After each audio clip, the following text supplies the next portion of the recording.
So again, if you push back in any way, shape, or form, you're racist. And this brings me to my next point here. When the left doesn't have anything going their way, when they're losing the culture war, how are they going to take it back? By calling everybody racist. And not just everybody, all institutions, all systems are all racist. So you have Pete Buttigieg coming out, and he's doing an initiative to address racial inequalities in highway systems. He's literally saying roads, railroads, bridges, they're all racist. I'm not kidding. This isn't the first time we've heard something like this. The 1619 Project, Nicole Hannah-Jones wrote a whole book on this stuff, saying that the roads and freeways and highways are all racist. So this isn't new. This is probably where he's getting this from too. Transportation Secretary Pete Buttigieg has launched an initiative that seeks to redress inequalities created by civil engineering in previous generations. You're going to love the wording that the AP put out on this with Buttigieg, because it basically says it's nobody's fault. We shouldn't put guilt on anyone, but yet they're putting guilt on people. So according to the AP, Buttigieg Reconnecting Communities project aims to reunify historically black neighborhoods divided decades ago when the interstate highway systems was developed and restored the civic pride that comes with safe and beautiful green spaces. What an adoption of language on that. Again, we consistently see the left and the Democrats talk in ways that nobody else talks. To restore the civic pride that comes with safe and beautiful green spaces. There's a lot of white neighborhoods that don't have beautiful green spaces. Hell, if you're talking about California, we got a water crisis here. The freeways are just brown. I mean, it's trash. There's homeless people on the side of the freeways and highways and roads. So I love how he's going to talk about safe and beautiful green spaces. Just go to any leftist Democrat-ran area that's been ran basically for decades. Some of them have always been Democrat-ran, and he's going to call racism on it. So your own party is racist, I guess. Transportation can connect us to jobs, services, and loved ones, but we've always seen countless cases around the country where a piece of infrastructure cuts off a neighborhood or a community because of how it was built. This is a forward-looking vision, he continued, for our focus isn't about assigning blame. It's about getting caught up in guilt. And it's not about that. Rather, it's not about getting caught up in guilt, he says. It's about fixing a problem. It's about mending what has been broken, especially when the damage has done with taxpayer dollars. I love that he's not about blaming the guilt. Literally, 16-9 Project is about blaming guilt. That's all the left do is shout guilt. Upon who? You think it's upon Democrats, who is the party of racism, who is the party of slavery, who is the party of the Ku Klux Klan? You think they're going to put the blame on that and how it shifted more of a metaphorical plantation of holding down blacks today?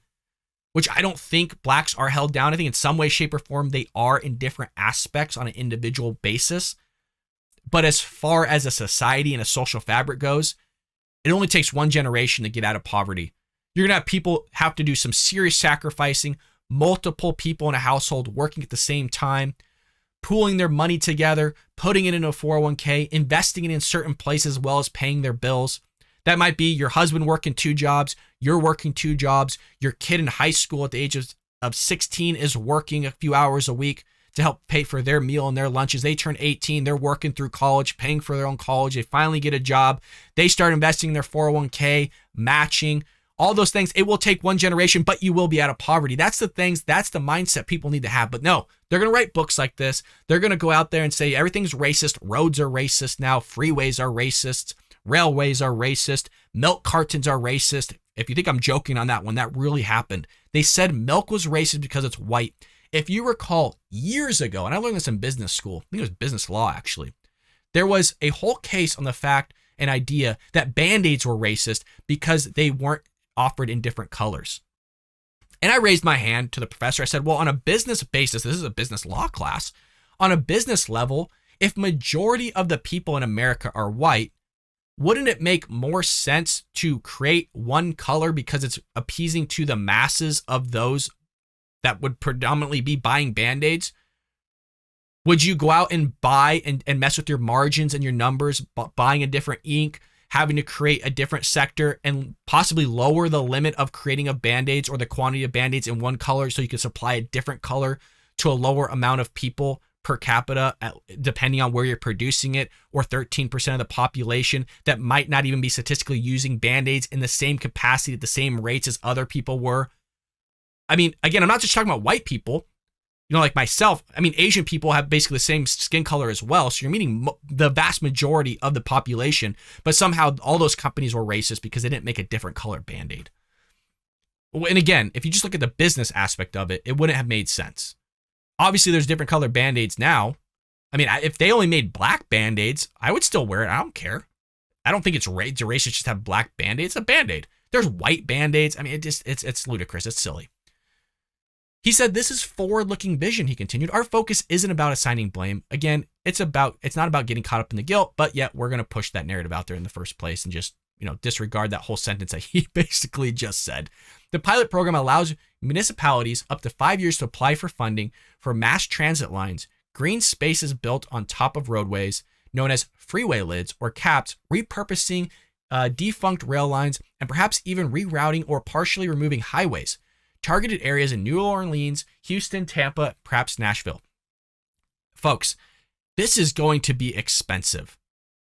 We did a bullet train thing in California here, which conservatives and Republicans were strongly opposed to. Never got built. Billions of dollars spent. They wanted to build a bullet train basically from, I think, like Southern California to either Northern or Las Vegas or something like that. I can't even remember anymore. It's so long ago. And just threw out money. Totally corrupt. Nobody investigated it. And it just never got built. Just throwing money down the drain. I mean, it takes years for Caltrans in California just to upgrade our freeways. I mean, our freeways are so congested. I think we have the most traffic in the entire United States here in Southern California. I mean, you go 30 miles, it could take you 2 or 3 hours. And I'm not exaggerating. I used to work 32 miles, to be specific, from my home. And some days it would take me 3.5 hours to get home. And about 2 hours to get to work every day. So I'm sitting 5 hours of the day in the car. I mean, it's wild. It's wild. But, hey, it's Democrat ran. Senate's Democrat. Localities are Democrat. Governor's Democrat. But they got everything figured out, folks. So Ron DeSantis of Florida jumps into the mix, as he would. I heard some weird stuff from the Secretary of Transportation trying to make this about social issues. To me, a road's a road. But not according to the left, man. Roads are racist. He didn't say that part. I added that in. But DeSantis also called it further evidence of wokeification of American politics and culture. Absolutely. Which is why, again, what the Daily Wire is doing is important. And if everybody here could subscribe to them, go over and support them. They got subscriptions as little as, like, I think $8. You pay that much for Netflix that's pushing out this trans stuff or Disney Plus. Might as well support something that's actually going to help America rather than hurt it. Senator Ted Cruz expressed similar statements. The roads are racist. We must get rid of roads, he tweeted last November. They're not going to get the roads. I mean, it's crazy because some roads are literally being painted white. So I'm curious to see what the left are going to say about all that. Well, it's not just the roads are racist and railways and bridges, milk cartons, all these things, right? The Guardian is coming out and saying the Roe ruling, to be specific, is not about states' rights. It's about power and control. So I'm not going to go through this whole op-ed, but basically what they're saying here is that Roe v. Wade is just another mechanism of power by government, by the Supreme Court, that must be racist within themselves because they're going to hold black people back by not allowing them to get abortions because of they had a baby, they can't support it. And that's not me. That's literally what they say. I mean, if you look at the numbers for abortion, the vast majority of abortions aren't from race and incest and all those stuff. It's the vast majority is just from they didn't have enough money. It's inconvenient to them. And I use that word inconvenient very, very usefully because they don't want to call it an inconvenience because when you use that language, it just kind of sounds bad that they're killing a human being over because of an inconvenience that they did. So it says here, and I want to find the part because it is crazy the language that they add in this of what they say. Here it is right here. So I'll read a couple paragraphs of this and it kind of brings it all together of the mindset of the left here. Yet the anti-abortion wings of the Supreme Court, Congress, and state legislatures are not scrambling to ensure just conditions for pregnancy and childbirth, nor child rearing.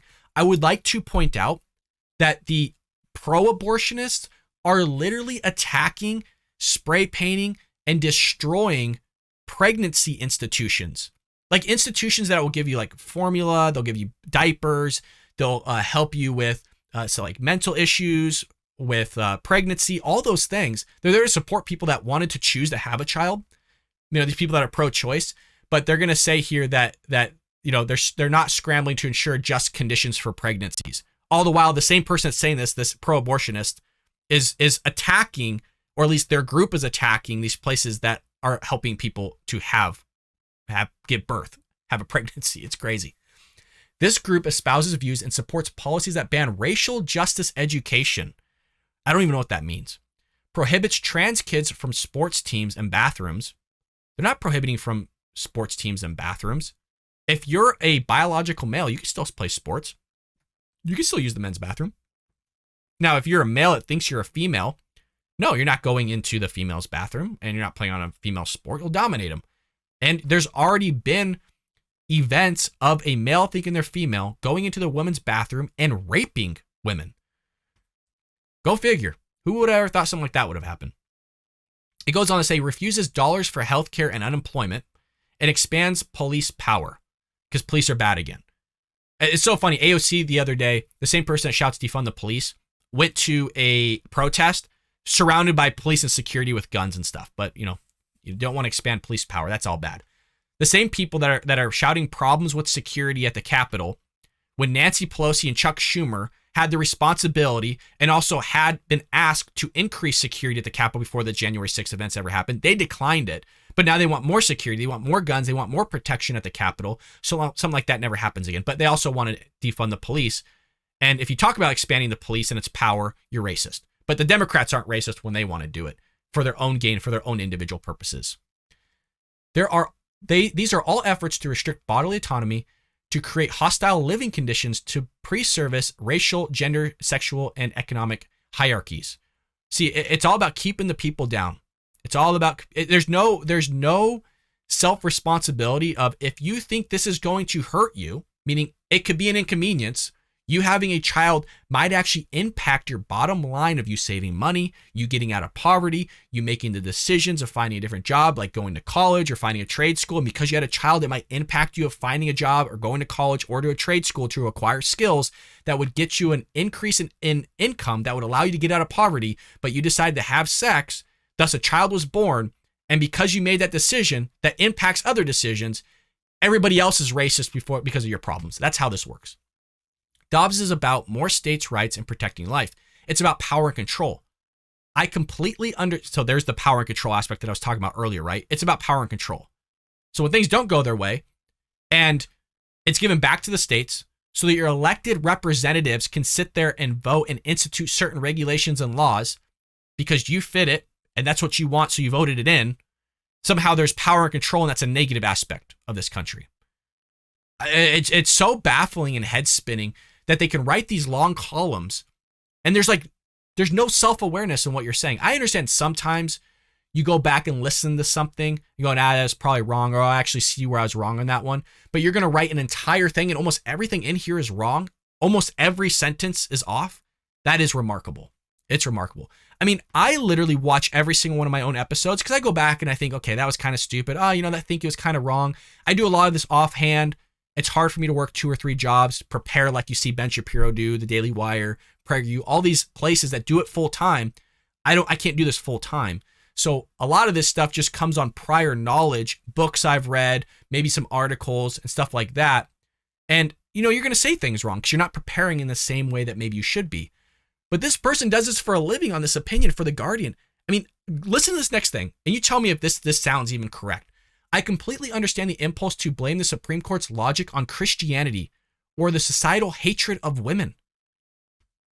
Right-wing evangelism is a bullet train that transport homophobia, misogyny, racism, xenophobia, and more across the world. However, in addition to the social awareness of these interlocking forms of oppression, we must understand that decisions like Dobbs also led to material losses beyond individual privacy rights and bodily autonomy. Institutions and individuals beyond will benefit from our loss of agency.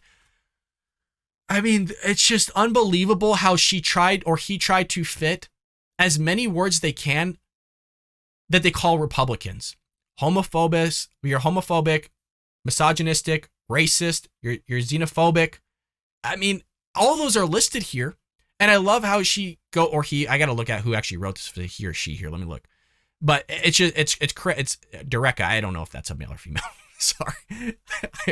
I don't know.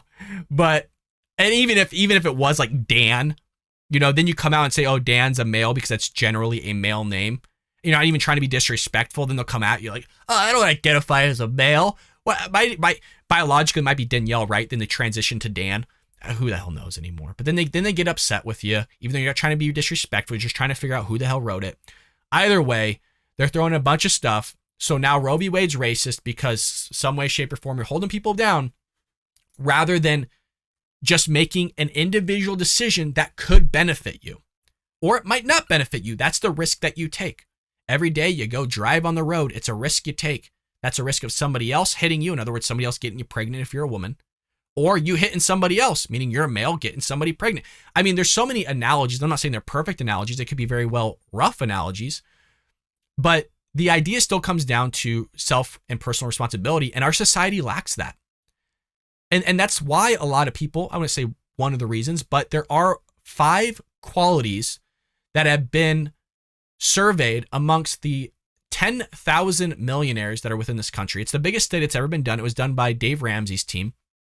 I believe you have a guy's named Chris Hogan writes the book, Everyday Millionaire, I think it's called. At least the study's called Everyday Millionaire. You should look it up. And it talks about the 5 qualities that these 10,000 millionaires have. And the first one is, I believe the first one is personal responsibility. And you just don't have that. You don't have personal responsibility in our society anymore. It's everybody else's fault. It's the other person's fault for getting you pregnant. It's not the consensual sex. It's not all those things. I'm not talking about race and incest. I'm talking about consensual, that you had sex with the other person. Thus, that's what happens when you have sex. Not all the time, but it's crazy. It's everybody else's fault. So the one thing I just want to point out here, and I'm going to kind of conclude with this. This is the Guardian website, folks. Now, this is when I say the left have lost their mind, that they shout racism, they say a bunch of crazy crap that just doesn't make sense. I just want to read a few of the headlines of these opinion pieces. The first one was the Roe ruling is not about states' rights. It's about power and control, right? Automatically, when reading that, I knew it was going to go into racism, right? When you hear about power and control, that's 101, racism 101 for the left to try and construe and manipulate certain data and make it fit their narrative. Check out this next one right below it. To the migrants who died in Texas, Biden is no different than Trump on immigration. Without reading it, I guarantee you they're going to try and correlate people dying under the Trump administration to people dying under the Biden administration to eliminate the fact that Biden's plans, policies that he's put in place, or their lack of, have increased immigration, levels of illegal immigration that we haven't seen in decades. Because they want to massage the soldiers. They think Joe Biden's doing a fabulous job. And if the media can sit there and blunt the impact of what Joe Biden is doing by misconstruing certain narratives or misconstruing the data, twisting it, manipulating it, and feeding it to the American public, which is what Disney does, which is what The Guardian does, which is what MSNBC does, which is what CNN does. If they can do that, then they think that they can hold out for the midterms and actually swing a few seats, or at least keep a few seats. Does Justice Clarence Thomas want to overturn a landmark freedom of the press ruling? So now they're going to attack. I haven't read these. I guarantee they're going to attack Clarence Thomas because he's Uncle Tom now, according to the Democrats and the left. They're even calling him a white person now, which is astonishing. The Supreme Court is letting prayer back in public schools. This is unsettling. Unbelievable. Tuesday's hearing, what a masterclass on the threats posed by Trump on our republic. Or to our republic, it says, rather. I mean, it goes on and on and on. Republicans have hijacked the U.S. Supreme Court. It's time to expand it. Black women could see a 33% increase in pregnancy-related deaths post-Roe. Why? I mean, does nobody else see kind of the bias here on everything's racist? If the Supreme Court doesn't go with what we say, they're racist, they're misogynistic, they're homophobe, xenophobic, they're against black people, they're against all, it's amazing. But then when something does go their way, they got all the shit together, they're fine, they get it. They totally understand. They're no longer racist, they're no longer misogynistic. I hope you enjoyed that clip from The Bald Brad Show. If you did, make sure to hit that subscribe button so you can stay up to date on all our future content.